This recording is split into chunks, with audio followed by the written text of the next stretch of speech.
Praise the lord.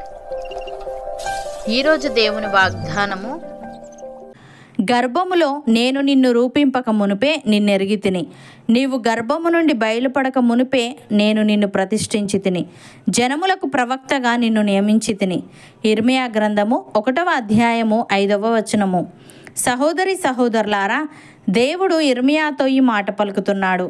దేవుడు ఇర్మియాను రూపొందించక ముందే ఎరిగి ఉన్నానని, ఎన్నుకున్నానని, అతడు పుట్టక ముందే అతన్ని ప్రత్యేకించుకున్నానని, జనములకు ప్రవక్తగా చేశానని ఇక్కడ తెలియజేస్తున్నాడు. ప్రియులారా, ఇర్మియా విషయంలో దేవునికి చాలా ఉన్నతమైన ఉద్దేశాలు ఉన్నాయి. కాబట్టి దేవుడు తన పని కొరకు ఇర్మియాను సిద్ధపరుస్తున్నాడు. ప్రియులారా, ఇర్మియా విషయంలోనే కాదు, తన ప్రజల్లో ప్రతి ఒక్కరికి తగిన స్థలాన్ని, పనిని దేవుడు నిర్ణయించాడు.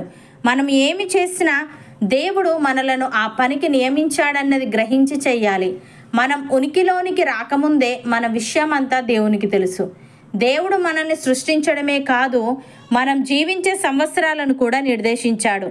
మనం ఈ లోకంలోనికి ఎప్పుడు రావాలో, ఏం చేయాలో, ఎప్పుడు ఈ లోకం విడిచిపోవాలో కూడా ఆయనకు చక్కగా తెలుసు. కాబట్టి మనము దేవుని ఉద్దేశాలను ఎరిగి ఆయన పిలుపుకు లోబడి ఆయన మార్గంలో నడవడం నేర్చుకోవాలి. దేవుడు ప్రతి ఒక్కరికి కనీసం ఒక్క సామర్థ్యాన్నైనా ఇస్తాడు. ప్రతి వ్యక్తి దేవుడు తనకిచ్చిన సామర్థ్యం ఏంటో గుర్తించి దాన్ని దేవుని ఘనత కోసం, ఇతరుల మేలు కోసం ఉపయోగించాలి. భక్తుడు ఈ విధంగా అంటున్నాడు, మనలో ప్రతి వానికిని క్రీస్తు అనుగ్రహించి వరం యొక్క పరిమాణము చొప్పున కృప ఇయ్యబడెను. అందుచేత ఆయన ఆరోహణమైనప్పుడు చెరను చెరగా పట్టుకొని పోయి మనుష్యులకు ఈవులను అనుగ్రహించనని చెప్పబడి ఉన్నది. ఆరోహణం ఆయననగా ఆయన భూమి యొక్క క్రింది భాగములకు దిగనని అర్థమిచ్చుచున్నది కదా. దిగినవాడు తానే సమస్తమును నింపునట్లు ఆకాశ మండలములన్నిటికంటే మరి పైకి ఆరోహణమైన వాడునై ఉన్నాడు. మనమందరము విశ్వాస విషయములోను, దేవుని కుమారుని గూర్చిన జ్ఞాన విషయములోను ఏకత్వము పొంది సంపూర్ణ పురుషుల మగు వరకు, అనగా క్రీస్తునకు కలిగిన సంపూర్ణతకు సమానమైన సంపూర్ణత కలవార మగు వరకు ఆయన ఇలాగు నియమించెను అని. ప్రియులారా, దేవుని యొక్క స్థిరమైన పునాది నిలకడగా ఉన్నది. ప్రభువు తన వారిని ఎరుగును అనునదియు, ప్రభు నామమును ఒప్పుకొను ప్రతివాడును దుర్నీతి నుండి తొలగిపోవలెను అనునది దానికి ముద్రగా ఉన్నది.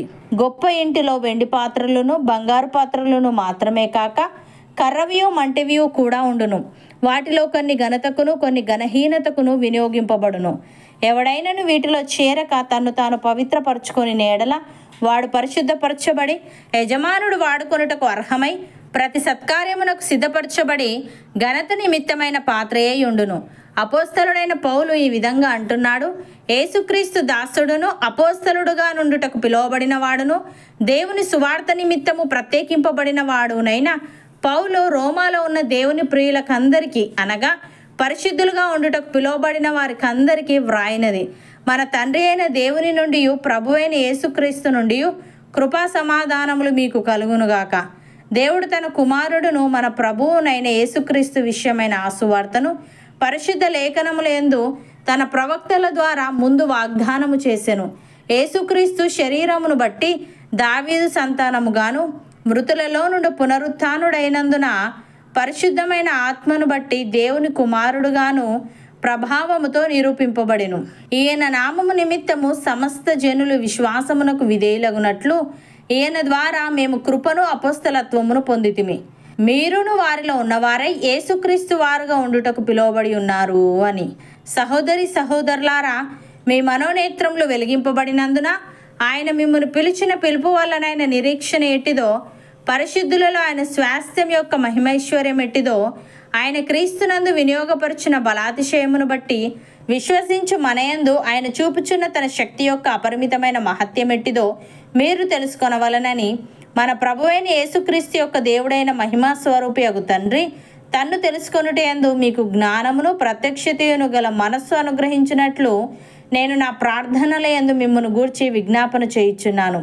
ఆయన ఆ బలాతిశయము చేత క్రీస్తును మృతులలో నుండి లేపి సమస్తమైన ఆధిపత్యము కంటెను, అధికారము కంటెను, శక్తి కంటెను, ప్రభుత్వము కంటెను ఈ యుగమునందు మాత్రమే గాక రాబో యుగమునందును పేరు పొందిన ప్రతి నామము కంటెను ఎంతో హెచ్చుగా పరలోకమునందు ఆయనను తన కుడి పార్శ్వమున కూర్చుండబెట్టుకొని ఉన్నాడు.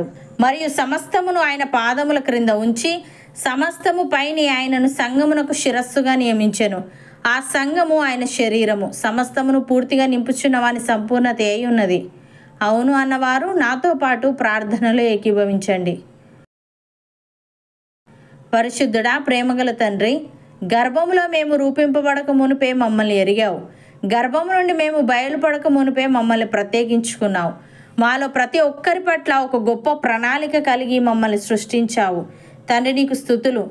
దేవా, మేమందరము విశ్వాస విషయంలోనూ నీ కుమారుణ్ణి గూర్చిన జ్ఞాన విషయంలోనూ ఏకత్వము పొంది సంపూర్ణ పురుషుల మగు వరకు, అనగా క్రీస్తునకు కలిగిన సంపూర్ణతకు సమానమైన సంపూర్ణత గలవార మగుటకు సహాయము దయచేయమని మా మనోనేత్రములు వెలిగింపబడినందున నీవు మమ్మను పిలిచిన పిలుపు వల్లనైన నిరీక్షణ ఎట్టిదో, పరిశుద్ధులలో నీ స్వాస్యం యొక్క మహిమైశ్వర్యం ఎట్టిదో, నీవు క్రీస్తునందు వినియోగపరిచిన బలాతిశయమును బట్టి విశ్వసించు మాయందు నీవు చూపుచున్న నీ శక్తి యొక్క అపరిమితమైన మహత్యం ఎట్టిదో మేము తెలుసుకునే వారముగా ఉండుటకు కృప చూపమని, జ్ఞానమును ప్రత్యక్షతయును గల మనస్సు మాలో ప్రతి ఒక్కరికి నీవే అనుగ్రహించమని యేసుక్రీస్తు నామమున ప్రార్థిస్తున్నాము తండ్రి. ఆమెన్.